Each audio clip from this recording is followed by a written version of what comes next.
On parle de plus en plus de développement du pouvoir d'agir comme une piste pour le renouvellement des pratiques d'accompagnement. Mais ceux qui en parlent publiquement sont la plupart du temps des professionnels ou des chercheurs, mais encore trop rarement directement les personnes accompagnées elles-mêmes. Je viens de la rue, j'ai passé 7 ans à la rue. Pour moi, le DPA, c'était pas possible qu'il y ait que des professionnels qui puissent en parler, quoi. Disons qu'il y avait quelque chose d'illogique dans l'idée qu'on peut se faire du DPA. Aujourd'hui, je parle. Donc, imaginez-vous bien que l'idée que j'avais de l'assistante sociale,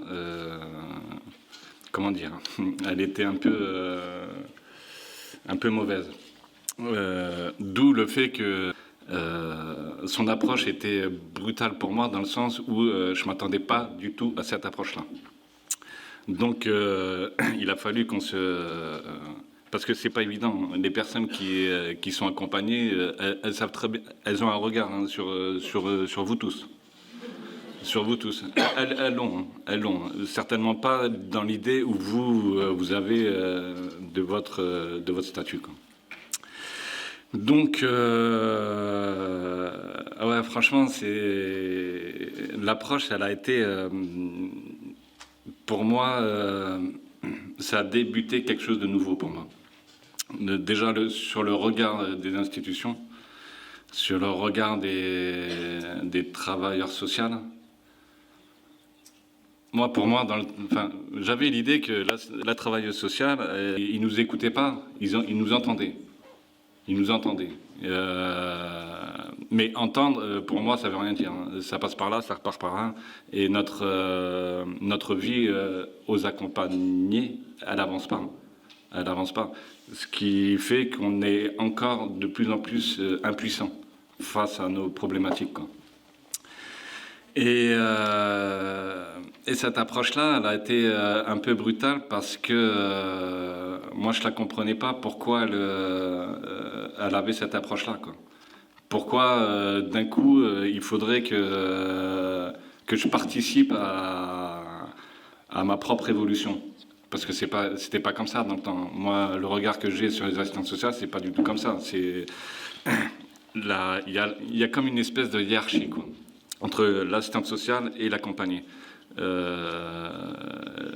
L'assistante sociale, elle est derrière son bureau, déjà son bureau, donc déjà ça ne met pas l'horizontalité, quoi. Il y a un vertical, quoi. Et elle a fait en sorte de j'aime bien cette phrase-là, excuse-moi, je la reprends. Elle m'a permis de croire en moi pour que j'ai confiance en moi. Et non pas, elle n'est pas venue en disant Arnaud, j'ai confiance en toi, tu peux y arriver. Parce que, comme je dis souvent, vous êtes qui, vous, pour avoir confiance en moi? Ou avoir confiance par une personne accompagnée que vous connaissez ni d'Adam ni d'Ève. Et moi, j'ai apprécié, c'est pour ça que ça m'a brutalisé un petit peu, cette approche-là. Hein. Parce que, merde, on m'écoute, on m'entend, on me propose, on me propose. Voilà, c'est ça. Elle m'a proposé. Elle m'a proposé à contribuer à mes solutions. Et ces solutions-là, on l'a fait ensemble. Et non pas elle toute seule. Moi, avant, j'allais voir les assistantes sociales, c'était en urgence, c'était voilà, j'ai pas de quoi bouffer, il faut que vous me trouviez quelque chose parce que vous êtes là pour ça. Mais ça, c'est le regard de beaucoup de personnes accompagnées. Hein. Et du coup, avec l'approche DPA, c'est plus dans l'urgence, il est où le problème? Et on voit comment on peut faire avec le problème. Et pas seulement que l'assistance sociale qui fait qu'on arrive à régler le problème, parce que moralité, hein, quand on sort du bureau, il n'y a plus de...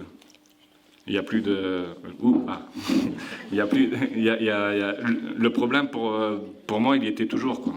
Il y était toujours. Hein. Alors certes, dans l'urgence, bon c'est cool, j'ai eu 50 balles, je vais pouvoir manger, mais le problème il est toujours existant. Quoi. C'est-à-dire que le mois prochain, je reviendrai. Quoi. Et, et ça, cette approche-là, elle a été, alors honnêtement, bouleversante. Bouleversante parce que le dalle et tout ça, je connais. Hein.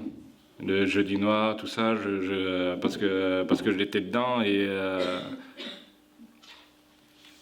moi j'étais dedans. Les personnes qui étaient dans ces associations étaient dedans. Les institutions, elles n'étaient pas du tout dedans. Hein. Qu'est-ce qui a changé pour vous, Arnaud, avec l'approche des PA, dans la vie de tous les jours? Est-ce que quand on a échangé, j'ai senti que c'était quand même une autre vision des travailleurs sociaux, une autre vision aussi de vous-même, le rapport à l'institution. On sent que vous dites bousculer, voilà, ça a bougé pas mal de choses. Déjà, enfin, honnêtement, c'est le rapport avec les institutions. Hein. Je dis pas que je suis anti-institution, hein. C'est que moi, dans ma jeunesse et dans mon parcours, les institutions, ils étaient plus là pour me mettre des bâtons dans les roues plus qu'autre chose. Quoi. Pareil pour les assistantes sociales. Hein. C'est l'idée que j'avais des assistantes sociales. Hein. Là où ça m'a aidé, c'est que je prends de plus en plus confiance en moi parce que je crois de plus en plus en moi. Et ça, honnêtement, Séverine, je te remercie beaucoup parce que tu m'as permis de croire en moi. Et tu n'as jamais eu confiance en moi, mais tu as cru en moi. Mais honnêtement, je disais tout à l'heure à Claire, le poids des mots est hyper important. La langue française, elle est tellement riche que le poids des mots est sensible.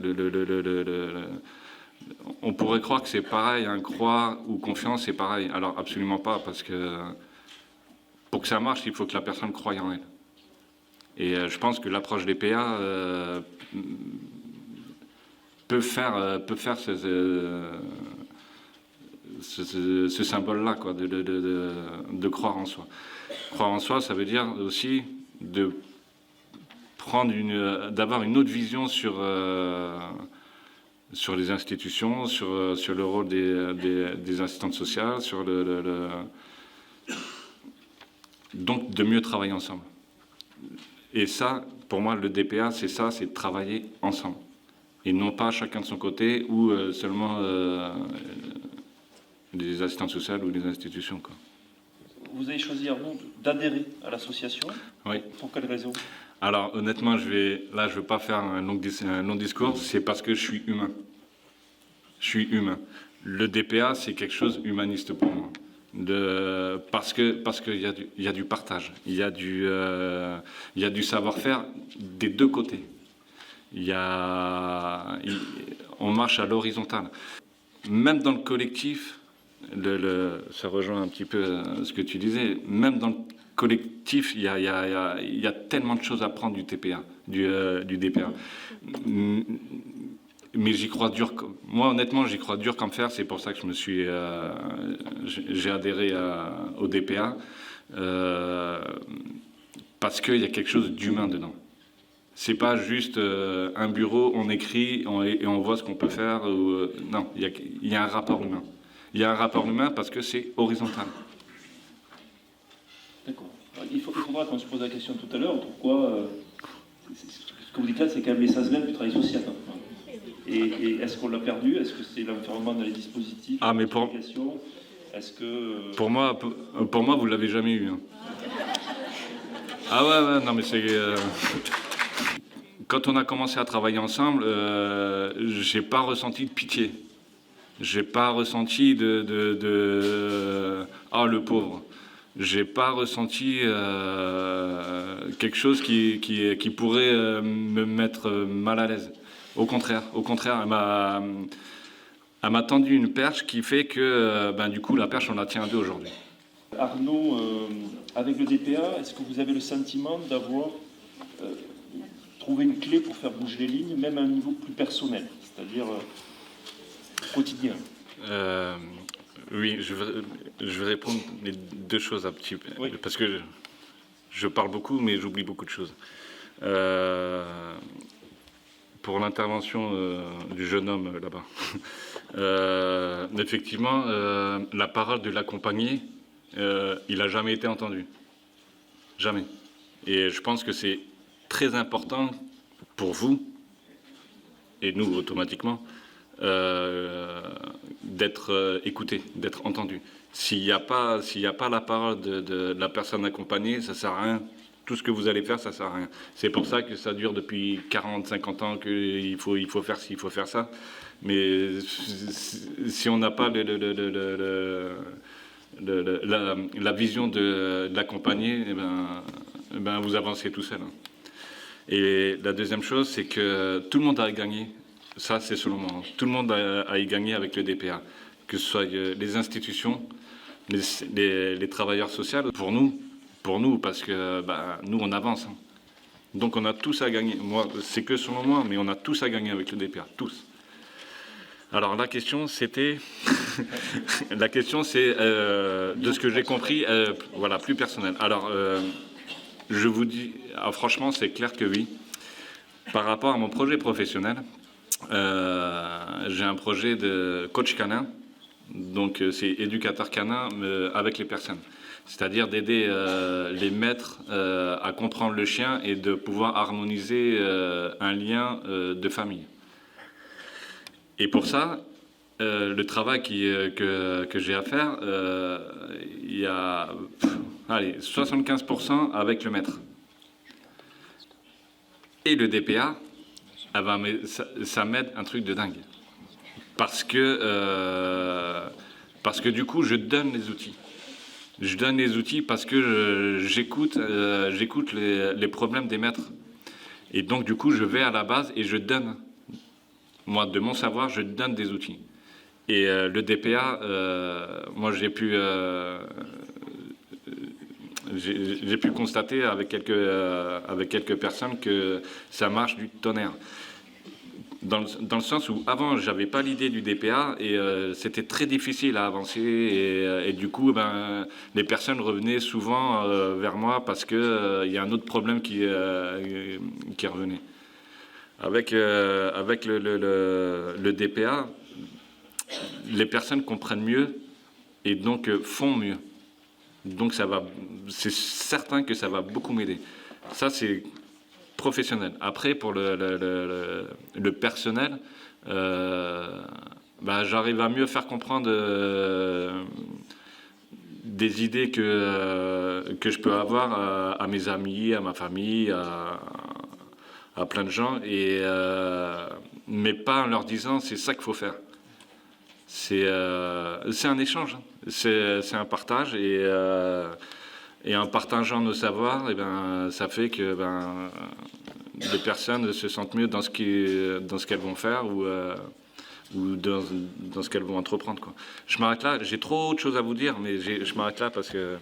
On fera revenir. Non, mais parce qu'on m'a dit, Arnaud, calme, tu fais pas un bouquin à toi seul. Merci. Mais je reviendrai avec plaisir.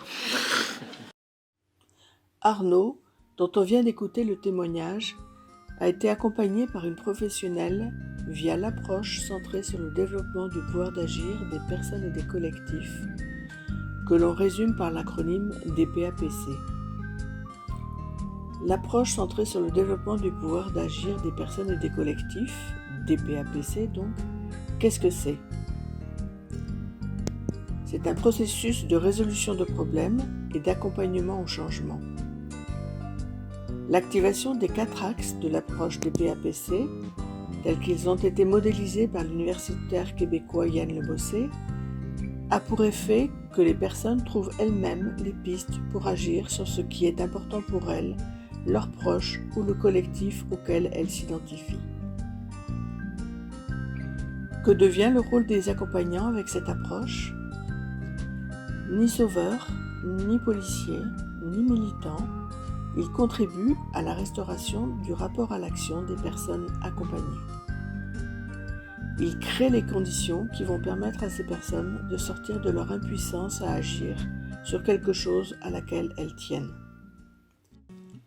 Monique Dijon, une professionnelle formée à l'approche des PAPC, écrit « J'utilise la métaphore du voilier avec la personne. Elle en est le skipper. J'embarque avec elle et il doit me considérer comme un équipier. En annonçant cette place, posture, nous indiquons à notre interlocuteur que nous lui laissons la barre, c'est-à-dire que c'est lui qui décide de la destination. Si le rôle de l'équipier peut paraître secondaire, il n'en est pas moins essentiel, puisque c'est lui qui ajuste les réglages des voiles, permettant au voilier de progresser vers le bon cap. À l'image de la navigation, l'accompagnement s'appuie sur les forces des deux protagonistes, s'inscrivant dans un travail d'équipe.